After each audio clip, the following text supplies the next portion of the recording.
নাবালিকা অপহরণের ঘটনায় পুলিশের ভূমিকায় ক্ষুব্ধ হয়ে থানায় জবাব চাইতে থানা ঘেরাও করল হিন্দু জাগরণ মঞ্চ ও নাবালিকা মেয়েটির পরিবারের লোকজন।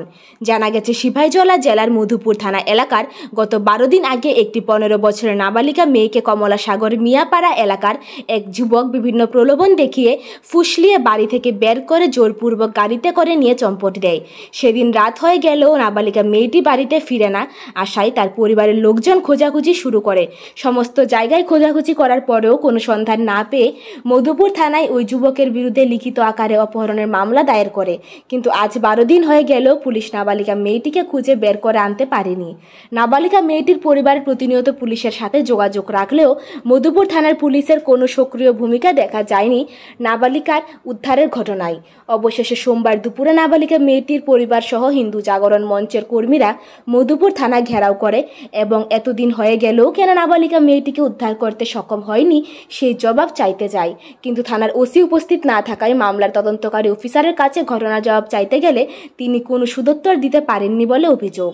নাবালিকা মেয়েটির পরিবার সহ হিন্দু জাগরণ মঞ্চের দাবি, পুলিশ যদি সক্রিয় ভূমিকা পালন করতে তাহলে অবশ্যই নাবালিকা মেয়েটিকে খুঁজে বের করা সম্ভব হতো। তবে নাবালিকা মেয়েটি জীবিত কিংবা মৃত তার কোনো খবরও পাচ্ছে না তারা। তাদের দাবি, প্রশাসন যেন সক্রিয় ভূমিকা পালন করে নাবালিকা মেয়েটিকে উদ্ধারের ব্যবস্থা করে। বিগত 10 দিন 12 দিন আগে ইংরেজি এই মাসের 7 তারিখে আমাদের পাশে আছে যে একটা 14-15 বছরের মেয়ে, ওনার এটা মেয়ের মা আর উনি হচ্ছেন মেয়ের বাবা কার্তিক দেববর্মা।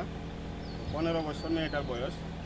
এই মেয়েটা বাড়ির থেকে সন্ধ্যা সময় একটা নাম্বারবিহীন গাড়িতে করে জোর করে কমলা সাগর যে মিয়াপাড়ার একটি ছেলে জোর জবরদস্তি মেয়েটাকে উঠিয়ে নিয়ে যায়। তারই বিষয় নিয়ে সেটা আমরা 7 তারিখে এখানে এফআইআর হচ্ছে থানাতে। তো আজকে 12 দিন অতিক্রম করার পরেও নাবালিকা মেয়েটিকে উদ্ধার করতে থানার তরফ থেকে কোনো অক্ষমতা প্রকাশ করে তারা। এখন আমরা থানাতে এসেছি ত্রিপুরা হিন্দু জাগরণ মঞ্চের পক্ষ থেকে। আমি বাপন বণিক এবং আমাদের সাথে ত্রিপুরা হিন্দু জাগরণ মঞ্চের বিশিষ্ট কার্যকর্তাগণ আছে। তো আমাদের প্রচেষ্টা ছিল এতটুকু যে ওসি সাহেবের সাথে কথা বলবো। ওসি সাহেব নেই, ফোনে কথা হয়েছে আমাদের সাথে, কিন্তু যে ডিউটি অফিসার বা কেসটার আইও আছে উনিও কিছু কেসটা কতটুকু এগিয়েছে এই নিয়ে কোনো সন্তুষ্টমূলক আমাদের কাছে কোনো আনসার দিতে পারেনি।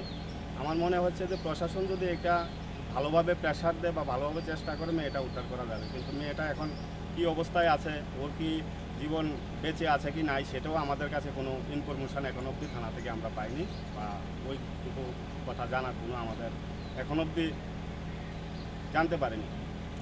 এখন অবধি তো মেয়েটা উদ্ধার হয়নি, তো আগামী দিনে যদি উদ্ধার না হয় আপনারা কী ভূমিকা গ্রহণ করবেন? আগামী দিন উদ্ধার আজকের দিন আমরা দেখব।